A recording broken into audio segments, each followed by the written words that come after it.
Hi, everyone. Thank you for joining me for this important workshop on the mainstreaming of anti-Semitism in America. This is really important because what we have learned from various surveys that have been done in the last couple of years is that anti-Semitism is not well understood by American adults. In fact, in one survey, 1 out of 6 said they had never even heard of the word. And this at a time when there is rising anti-Semitism in our country. So we're going to talk today about why it is that anti-Semitism is misunderstood and why it's often ignored by those doing work in diversity, equity, and inclusion. And then we're going to talk about the way that anti-Semitism manifests itself both on the far right and the far left. So with that, I'm Bob Horenstein, and I'm the Director of Community Relations for the Jewish Federation of Greater Portland. We're the central philanthropic and advocacy body of the local Jewish community, and I've been doing a lot of education around anti-Semitism, especially in the last 2 to 3 years. So this is important to our community, and I hope that you will benefit from it with some of the information that you will be getting today. So I'm going to share my screen. And I'm going to start this PowerPoint.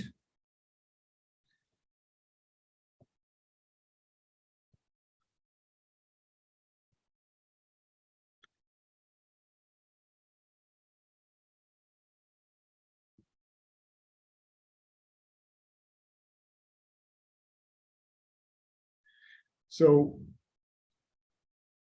the first thing I want to do is to provide you with some context. And what I mean by that is I want to explain why anti-Semitism is misunderstood and talk about identity. And in order to do that, there are, if you look at this graphic here, you'll see there are 4 boxes.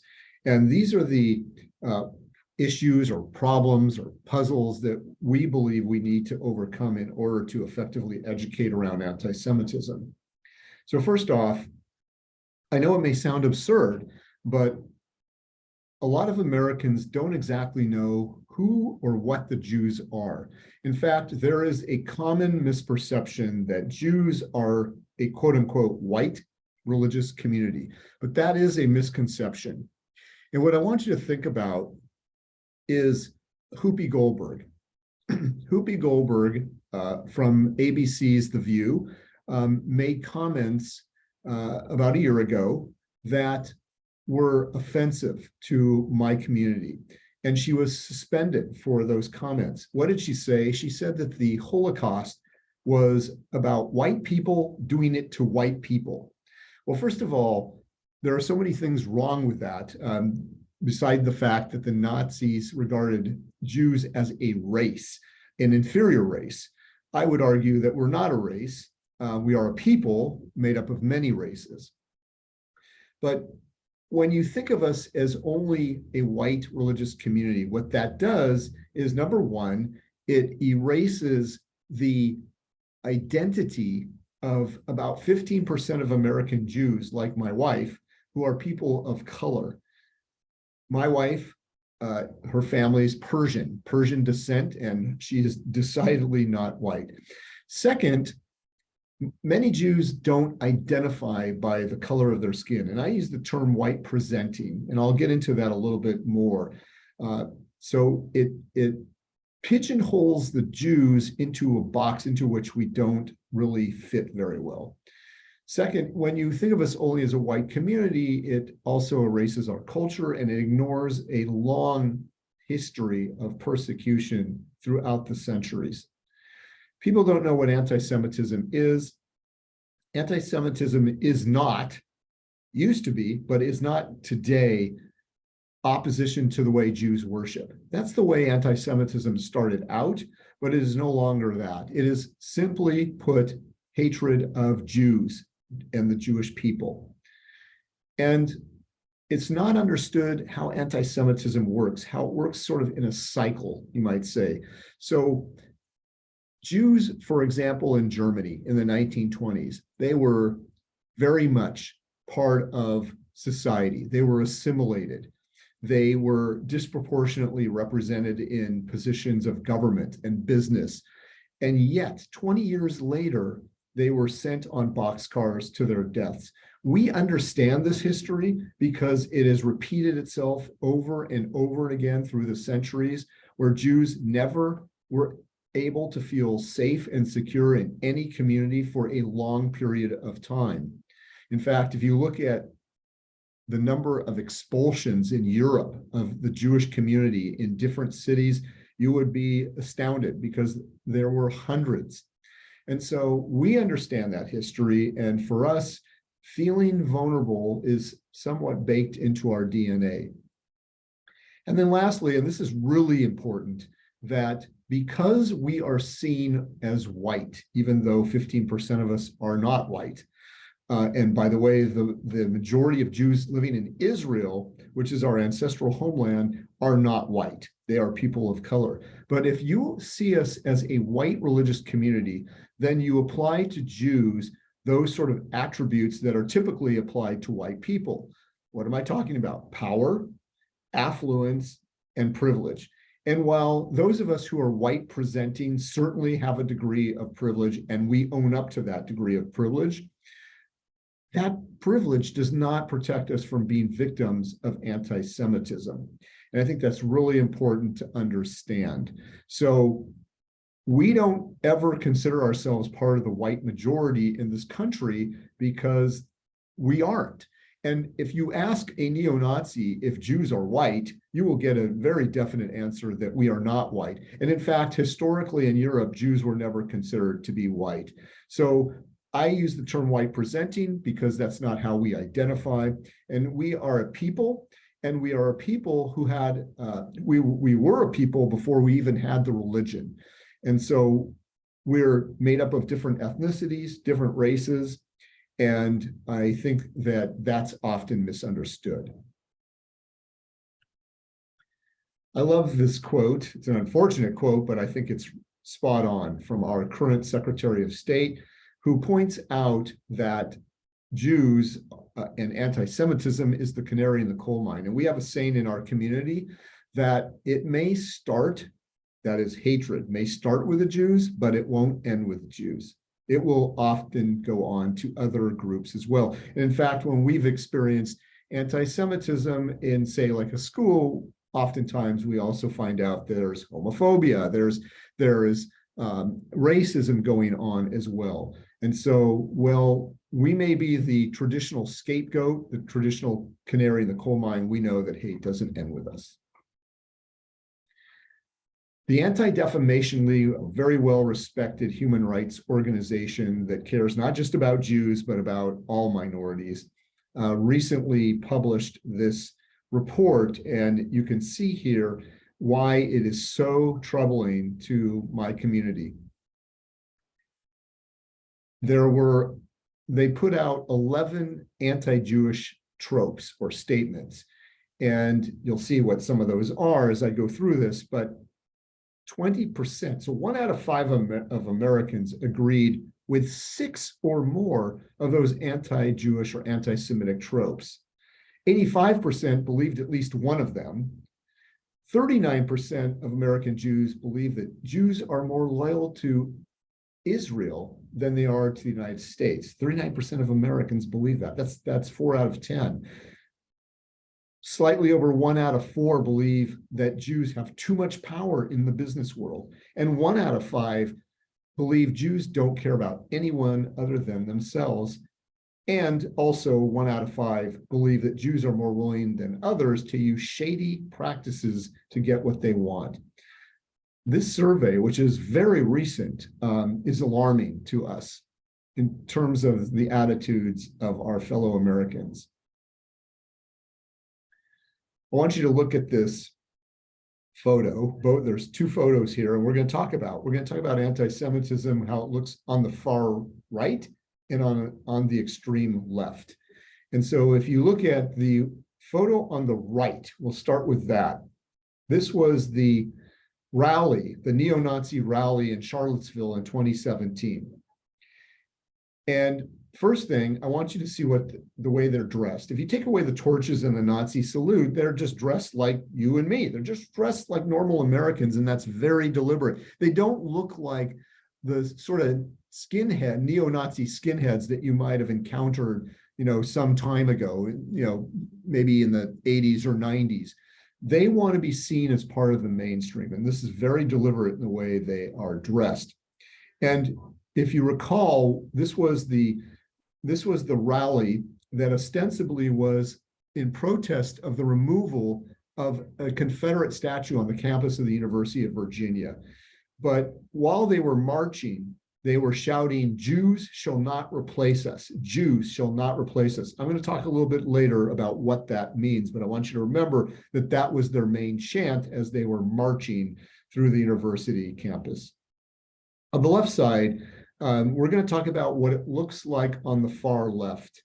And this individual who is it's an anti-Israel protest, and he has what ostensibly would look like an Israeli flag, but instead of the Star of David, that Jewish symbol in the middle that you would see on an Israeli flag, as you can see, it's a swastika, or actually a hooked cross is what the proper name of it is, because a swastika is a sacred symbol to the Hindu community. But I'll refer to it as a swastika because that's the common name during this presentation. For a moment, I just want to talk about what did anti-Semitism look like, say, in my father's generation. My father was a native Portlander, grew up in the 20s and 30s, and this is how he experienced anti-Semitism. And in fact, even into my lifetime, some of these things were happening. So first of all, there were many social clubs, country clubs that did not allow Jews. The Multnomah Athletic Club, which today, I'm happy to say, has hundreds of Jewish members, but back then in his early lifetime, they did not allow Jews, and they did not change their Gentiles only admission policies until 1958. Other clubs took longer. Portland's Arlington Club, the University Club, Waverly Country Club, they actually didn't suspend their Gentiles only policies until the late 60s or even early 1970s. As a kid, I grew up in Southwest Portland. The Portland Golf Club was only 3 miles from my home. And we all knew, all of us Jewish kids knew, that they did not allow Jewish members. My father experienced anti-Semitism in other ways that we don't see today. After he finished the army, he was offered a job as from a chemical manufacturer in Pennsylvania until they found out that he was Jewish and they rescinded the offer. When he went to the University of Oregon, he joined a Jewish fraternity because, for other reasons, but he could not belong to any other fraternity because they did not allow Jews. We ended up building our own Jewish community center. Tualatin Country Club was built by Jews because we were not allowed in these other clubs. And then also there were quotas. There were immigration quotas that prevented Jews fleeing the Holocaust from entering into this country. There were quotas for Jews, qualified Jews, to get into, say, medical school or dental school. So those kinds of things that my father experienced during his lifetime, at least part of his lifetime, are no longer the case. And we're going to talk about how anti-Semitism has evolved and morphed.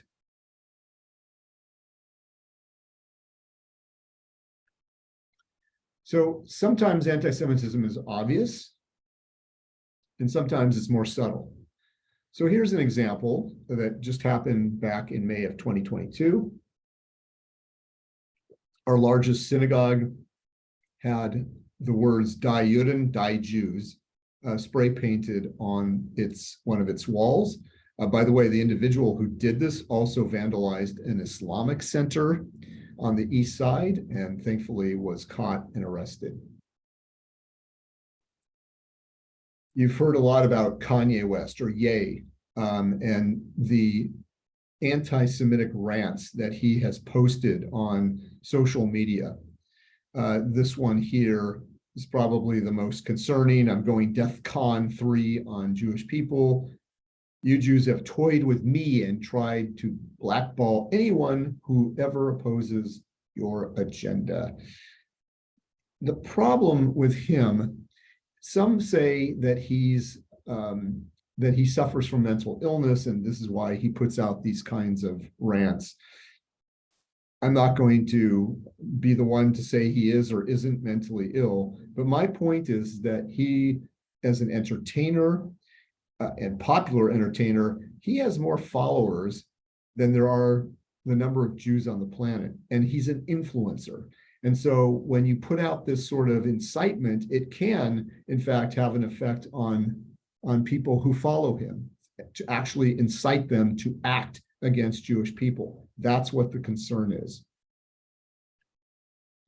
This was an editorial cartoon in the New York Times, perhaps the most widely read newspaper in the world, or certainly one of them.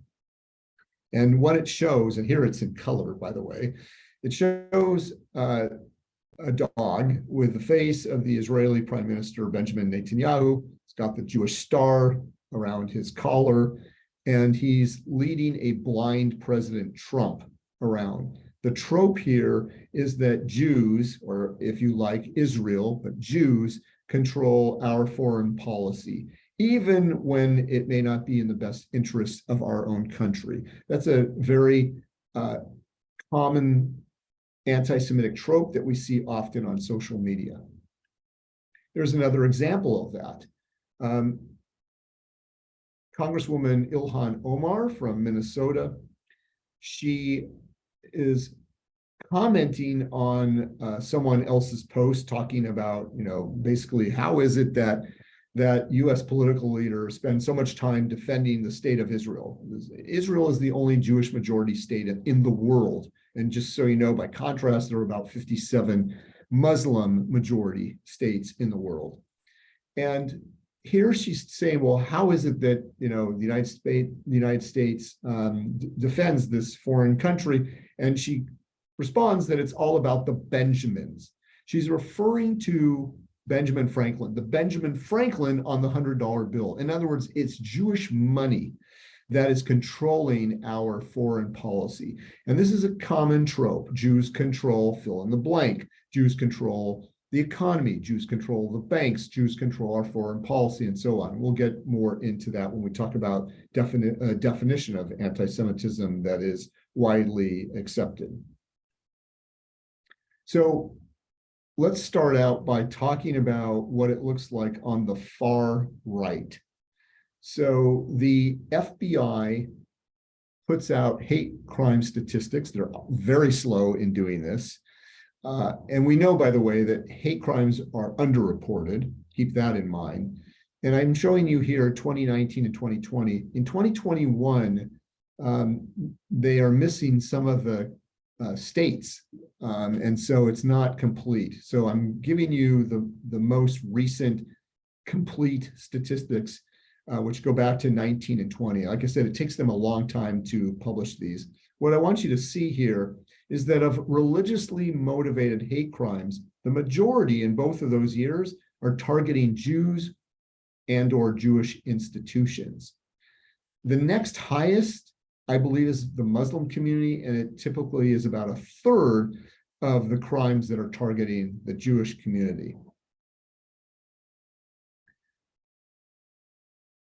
If you think back 4 years ago, the worst episode of hate crime coming from the far right happened to a synagogue in Pittsburgh called Tree of Life, where a white nationalist walked in on our Sabbath, call it Shabbat, on our Sabbath, and gunned down 11 worshipers. And the question was, why that synagogue? And the reason, and I want you to think back again now to that neo-Nazi rally where they were chanting, "Jews shall not replace us." What are they talking about?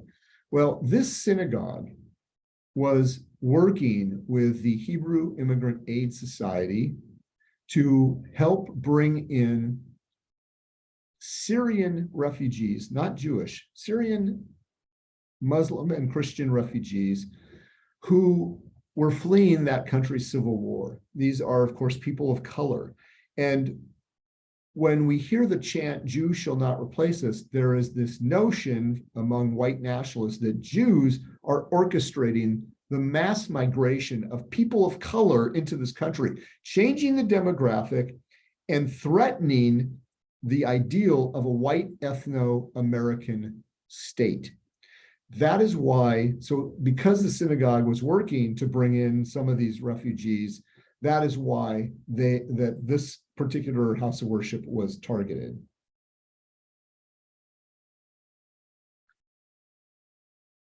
Just yesterday, we found out that the FBI had arrested an individual who was heavily armed and who on social media put out a threat to kill any Jew who happened to be working in Michigan's government. So I know what you're thinking. Well, okay, these are obviously horrible incidents, but how is this being mainstreamed? Let's take a look at that.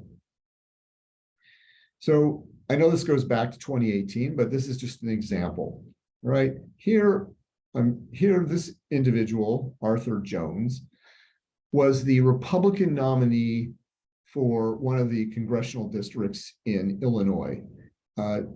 Not pictured, John Fitzgerald was the Republican nominee for the California's 11th congressional district. Both of these men are neo-Nazis. They are both Holocaust deniers.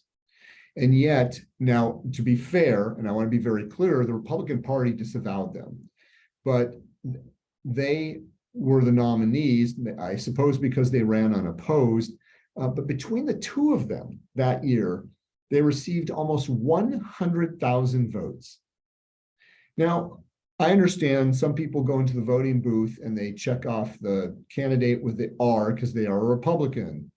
But even if a certain, 20%, 30% voted for these individuals, knowing what they stood for, isn't that alarming enough? And that year, there were over 350 white nationalists that actually ran for some elected office at different levels of government. Now, obviously, almost none of them won, thankfully, but the fact that they are feeling comfortable in even running for public office should tell us something. And then there's QAnon, and I don't want to get into exactly what QAnon is. It's, I'm sure you've heard enough about it. It's a crazy conspiracy theory, but it has anti-Semitic undertones.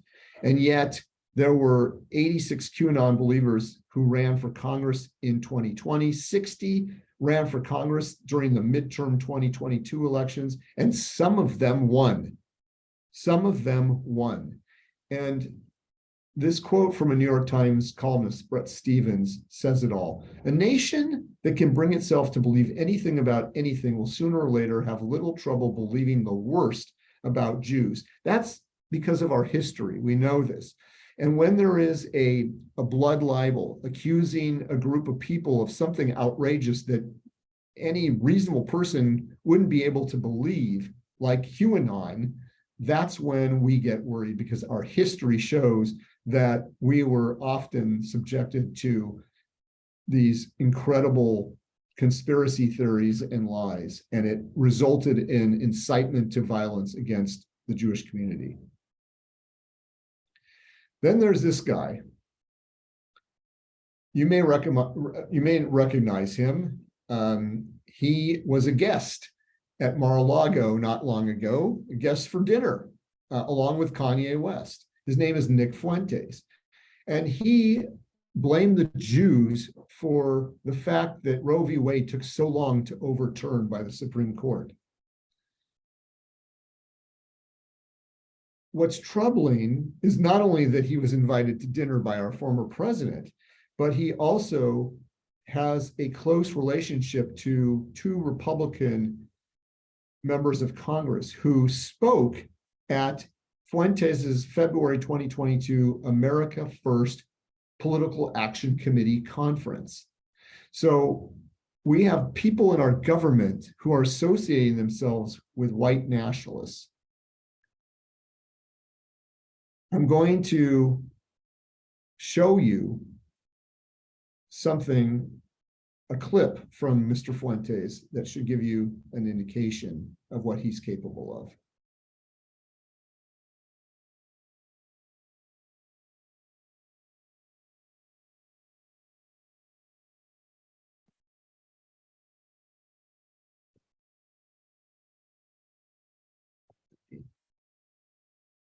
You're with the Jews. That's how it is. That's the way the world is.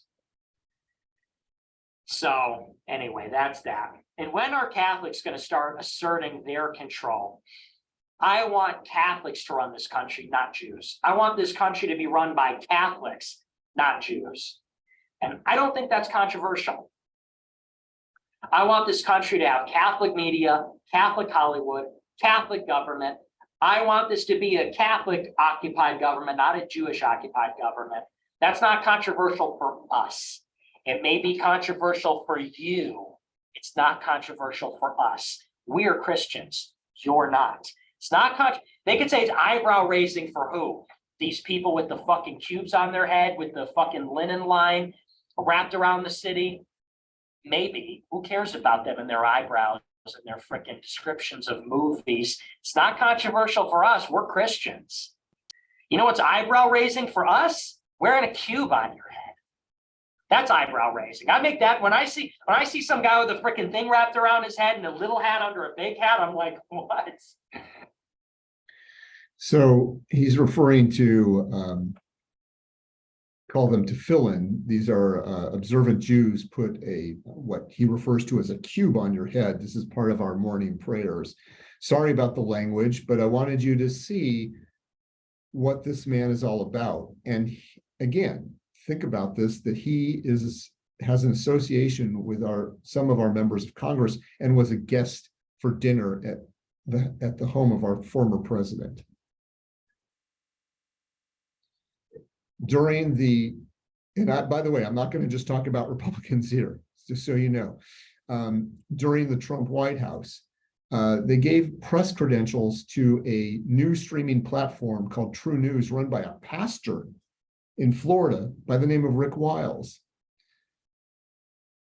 Here's what Rick Wiles had to say. That is the way Jews work. They are deceivers. They plot, they lie, they do whatever they have to do to accomplish their political agenda. What was he describing? He was describing how it was Jews who orchestrated the impeachment of President Trump. He also, by the way, blamed Jews for COVID. He said the Jews went into their synagogues and they came out with this virus, and now they're making a profit off of the vaccines. And look how many followers he has on Facebook, over 200,000. So the Trump White House gave True News, run by this virulent anti-Semite, the same press credentials that were given to CNN or New York Times or ABC News or NPR, et cetera, et cetera. So here you're getting examples of how this is being mainstreamed. And then there's this guy. This guy is a mid-level Foreign Service employee of our State Department under the Biden administration. He's been there for years, and yet he moonlights as an anti-Semitic blogger. So you can go to his website, bloodandfaith.com, and here is just an example, one post. Jesus Christ came to save the world from the Jews, they who are the seed of the serpent. Jewish ideas poison people. He's still there. And even though some of his fellow employees have complained, he is still there. And maybe it's because he does this on his private time, but does that really matter? So again, examples of how it's being mainstreamed from the far right. Now, what about the far left? And I want to be really clear and really careful here, because when I talk about this, so anti-Semitism on the far right, the intent is there and the effect is harmful. Anti-Semitism on the far left, the intent may or may not be there, but the effect is still harmful. And I want to be clear that oftentimes that when we talk about anti-Semitism on the far left, it gets conflated with the Israeli-Palestinian conflict. That's not what I'm here to talk about today. I am going to talk about the anti-Israel boycott movement, or BDS, boycott Israeli products, boycott Israeli scholars, Israeli speakers, disrupt them on college campuses, divest from companies doing business in Israel, sanction Israel, BDS, boycott, divestment, sanctions. I'll just refer to them as an anti-Israel movement. I want to be very clear. Legitimate criticism of Israel, of Israeli policies, is not anti-Semitic. However, there are tactics and things that this movement does that cross the line into anti-Semitism, and I want to show you what those things are. And I also want to be clear that I don't believe that just because someone is a supporter of this movement makes them an anti-Semite. But again, we talk about intent and effect. What if the effect is anti-Semitic? So let's take a look at what that looks like. By the way, I should say, as you know, I'm a Jew, and I am very close to Israel, as most Jews are, according to every study that's been done about American Jews. Overwhelmingly, Jews have an emotional attachment to the state of Israel because it's our ancestral homeland. And so we'll get into that a little bit more. But I have criticisms of Israeli policies, just as I have criticisms of American government policies. There's nothing wrong with that. And that's not what we're talking about. So the United Nations issued a report where they asked this question: is this movement, this anti-Israel boycott, divestment, sanctions movement, anti-Semitic? And here's what they concluded in their report in 2019, that the objectives, activities, and effects of the BDS movement are, in their words, fundamentally anti-Semitic. I'm going to show you examples of how this manifests itself. Dr. Monica Schwartz-Friesel, who's a world-renowned expert on anti-Semitism, describes what this looks like. She points out that anti-Semitism has always been around, but in the last, say, 20 plus years, it has morphed into something that she calls Israel-related anti-Semitism. And this form of anti-Semitism, she points out, has been very prominently promoted by this anti-Israel movement, and has made Jew hatred respectable by whitewashing it as criticism of Israel. And what she is referring to is not legitimate criticism of Israeli policies. She's talking about criticism that goes beyond the pale. We'll talk about what that looks like. And here, the German parliament agrees with her. The pattern of argument and methods of the BDS movement are anti-Semitic, and the French National Assembly also talks about this in a sort of different, nuanced way. Hate toward Israel, due to its perception as a Jewish collective, is akin to hatred toward the entire Jewish community. So what does this look like? How does it being mainstreamed? The Presbyterian Church, and again, I want to be clear, I'm talking about the National Presbyterian Organization, not necessarily any specific Presbyterian person or pastor. However, the Presbyterian Church, which is headquartered in Louisville, Kentucky, put out a few years ago a booklet and sent it to all of their churches as a study guide called Zionism Unsettled. Now, you may not be familiar with the word Zionism, or you may have heard it in a negative context, possibly. Let me explain what Zionism is. Zionism is the belief and the support for the right of national self-determination of the Jewish people in our ancestral homeland. In other words, we support Israel's right to exist as a Jewish majority state. My organization, by the way, also supports Palestinian national self-determination, meaning that we don't say that Jews should be able to have national self-determination at the expense of another people. And there has to be some sort of, political settlement between the Israelis and Palestinians in order for there to be peace. But Zionism is something that is part of our Jewish religious and or cultural identity. And Zionism, yes, it is a political movement. It's the national liberation movement of the Jewish people, but it is also something that has been part of our religious identity. Zionism is a yearning for a return to our ancestral homeland. When the Romans expelled the Jews from the land of Israel back in the year 70, after they destroyed our holy temple and expelled the Jews, most of the Jews, who were scattered to the four corners of the earth, there was always and has always been a yearning for a return to our ancestral homeland that is embedded in our daily prayers that we recite 3 times a day. That doesn't mean that every Jew wants to live in Israel, but it certainly means that there is a strong connection to Israel as our ancestral homeland. But what did this booklet, excuse me, what did this booklet have to say about something that I regard as part of my core identity? It referred to Zionism as a source of evil on par with Nazism and a heretical doctrine that fosters both political and theological injustice. They're talking about something that is part of my core identity. This, to me, is a way of dehumanizing who I am as a person. And look who endorsed it. The booklet was endorsed by the former Grand Wizard of the Ku Klux Klan, David Duke. It was also endorsed by the Iranian government. One of the ways that anti-Semitism on the far left manifests itself is exclusion of Jews. So Jews given a litmus test, like what happened here back in 2017, and this is just one example. I can give you many, many examples, and I'll give you some more. But in Chicago, there was a march in support of LGBTQ rights. There were 3 Jewish women who were part of this march, and they were carrying a rainbow flag with the Star of David, the Jewish symbol in the middle of the symbols of the LGBTQ movement. But they were expelled by the organizers. Why?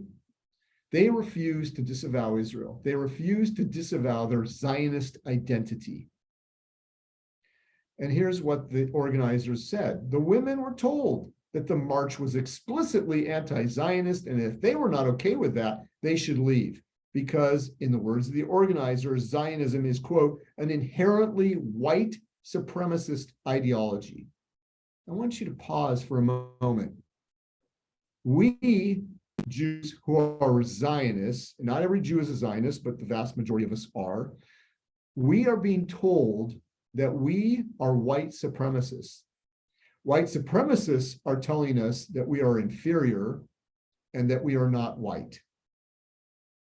We're getting it from both sides. We see this a lot on college campuses. For example, at NYU, 51 student groups voted to boycott the 2 Jewish Zionist or Jewish student organizations. Stony Brook in New York, also, Students for Justice in Palestine. They have many chapters around the country on college campuses. They put out a statement. We asked the university if there were Nazis and white nationalists on campus, would their identity have to be accepted and respected? Absolutely not. Then why would we respect the views of Zionists? They are equating Jews with being Nazis. At City University in New York, there was an Instagram campaign, Zionism out of City University, New York. Then there's Berkeley Law School, where there are 100 different student groups, and 14 of them voted to change their bylaws so that they could never invite a speaker who supported Israel or Zionism. The dean of the law school pointed out that that would preclude him from speaking to these student groups because he is Jewish and he's a Zionist. This young lady, Rose Rich, was the vice president of her student government at the University of Southern California, until there was an online campaign to, in her words, impeach her Zionist ass. Again, apologize for the language. This is the language they used. And she points out in her statement here, it wasn't because she's a woman. It wasn't because she's queer. It was because she identifies as a Zionist, in her words, a supporter of Israel's right to exist as a Jewish state. So they forced her out because she identifies as a Zionist. That is anti-Semitism. The Sunrise Movement, which is an environmental group, you may be familiar with them. In October of 2021, there was a rally in support of voting rights, something that Jews are very concerned about. Jews are often involved in various social justice circles. Voting rights is one of those. So there was a rally in Washington, D.C. in support of voting rights, and there were three Jewish progressive organizations that were planning to be a part of that rally. But the Sunrise Movement, who was also going to be part of this, said, you know what, if those three Zionist organizations will be participating, we're going to stay home. So you either exclude them and we will participate, or if you allow them to stay, then we will not be there. And they didn't come. This woman, a civil rights attorney who heads the chapter of the largest Islamic organization in the United States, the Council on American Islamic Relations, while attending a pro-Palestinian conference in Chicago, made the following statement that in addition to opposing right-wing extremists, it's also important to oppose what she called, quote unquote, polite Zionists, by which she meant the Anti-Defamation League, the Jewish Federations, which is my organization, and what she called Zionist synagogues.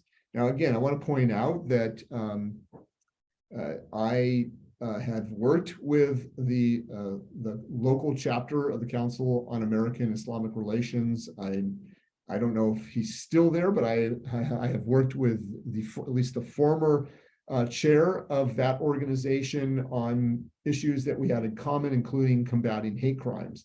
So I'm not here to indict this particular organization. I'm here to tell you what someone, a leader of one of their chapters in one of the largest cities in the United States, had to say about me as a Zionist, about our community as Jews. The California Board of Regents put out a statement against intolerance, and here you'll see they said that anti-Semitism, including what they called anti-Semitic forms of anti-Zionism, have no place on their college campuses. So they didn't go so far as to say that that anti-Zionism is inherently anti-Semitism. However, they did say that opposition to Zionism often is expressed in ways that are not simply statements of disagreement over politics and policy, but also assertions of prejudice and intolerance toward Jewish people and culture. In other words, there could be someone who's, say, anti-Israel because they can't stand the government of Israel or the policies of Israel, and that's more of a political statement. But what they're saying here is that often what we see especially on college campuses, is that those sorts of attitudes end up crossing over into anti-Semitic actions. MLK weighed in on this question, is anti-Zionism a form of anti-Semitism? And I'm just showing you what others have said about it, and you will have to make up your own mind. And what is anti-Zionist? It is the denial to the Jewish people of a fundamental right we justly claim for the people of Africa and freely accord to all other nations of the globe. It is discrimination against Jews because they are Jews. So this last slide is about the most widely accepted definition of anti-Semitism. It comes from the International Holocaust Remembrance Alliance. And you can look that up, IHRA. You can see how they, in a sort of general way, describe anti-Semitism. This definition has been adopted by 37 countries around the world, including the United States under the Biden administration, including most of Western Europe, so the UK, Germany, France, Italy, and others. The Secretary General of the United Nations recommended that the member states adopt this definition of anti-Semitism. So it is the most widely accepted definition of anti-Semitism that there is out there. And what I like about it is some of the examples that it gives that I think are important for us to go over. And hopefully throughout the presentation, you have now heard some of these anti-Semitic tropes or actions. So we'll start at the top. So this notion that Jews, by the way, there are about 15 million Jews in the entire world. 15 million, not billion, of course, 15 million out of what, 8 billion people in the world. And we are maybe 2% of the population in the United States. But this trope that Jews control, again, fill in the blank, Jews control banks, Jews control the economy, Jews control our foreign policy, Jews control the government, Jews control the media, Jews control Hollywood. That was one of Kanye West's favorite anti-Semitic tropes. Those types of beliefs are anti-Semitic. Denying the Holocaust, that should be an obvious one, but it's also minimizing the Holocaust. What do I mean by that? It's a form of denial to say, oh yeah, of course, thousands, millions of people lost their lives during World War II. And yeah, of course, there were some Jews among them. Okay, that is a form of Holocaust denial. Or saying that instead of 6 million Jews who were murdered, that there were maybe a few 100,000.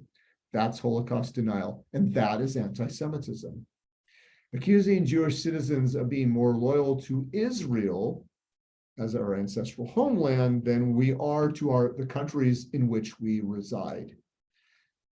It's called dual loyalty, and we heard that charge made even at the highest levels of government. I'm going to skip the next one for a moment. Again, this blood libel. The blood libel during the Middle Ages was this accusation, this conspiracy theory that Jews were kidnapping and killing Christian children and using their blood to use in baking our Passover matzahs. I know it sounds ridiculous, but that was, back then, that was a common accusation that led to the murder of many Jews. So it's called a blood libel. The accusation that Jews killed Christ is a blood libel. And when I talked about QAnon as a conspiracy theory, it has undertones of a blood libel that is very much anti-Semitic. So that's another example that this definition puts out. And then drawing comparisons of Israeli policies to that of the Nazis, or referring to Zionists or Israelis as Nazis, is, by this definition, a form of anti-Semitism. Now, let me go back to this one, because this one is the one that probably has the most debate around it. Denying the Jewish people our right of self-determination, of national self-determination, by claiming that Israel, that Zionism is racist. Okay, so we see this in accusations that Israel, for example, is an apartheid state. If you've ever been to Israel, you know that that is a verifiably false lie. And so again, it doesn't mean that someone who makes that accusation is an anti-Semite, but the denial of Jews our right to national self-determination is what this definition refers to as anti-Semitic. So anti-Semitic in effect, if not in intent. And I think that's important to make that distinction. On the far right, the intent is always there. On the far left, the intent may be there, but oftentimes it's not there. But the effect is still harmful to the Jewish community. So that concludes our presentation, my presentation. And I hope that you have learned some things that you didn't know. I think it's important that we understand about anti-Semitism because it has become so common and so scary in our country. We used to think that in the, maybe the 80s, 90s, that anti-Semitism was finally sort of going away, and yet it's come back with a vengeance, and it's being normalized, it's being mainstreamed, and that's what's most concerning. We see it mainstreamed in our political discourse. We see it mainstreamed in our on our college campuses and elsewhere. So we believe it's important. We think that education is the first line of defense, and we hope that we can all come together, people of goodwill, whatever our ethnicity, whatever our faith, whatever our sexual orientation, that we can come together and stand against hate from wherever it emanates, because hate that targets any one of us targets all of us. Thank you for joining me for this presentation.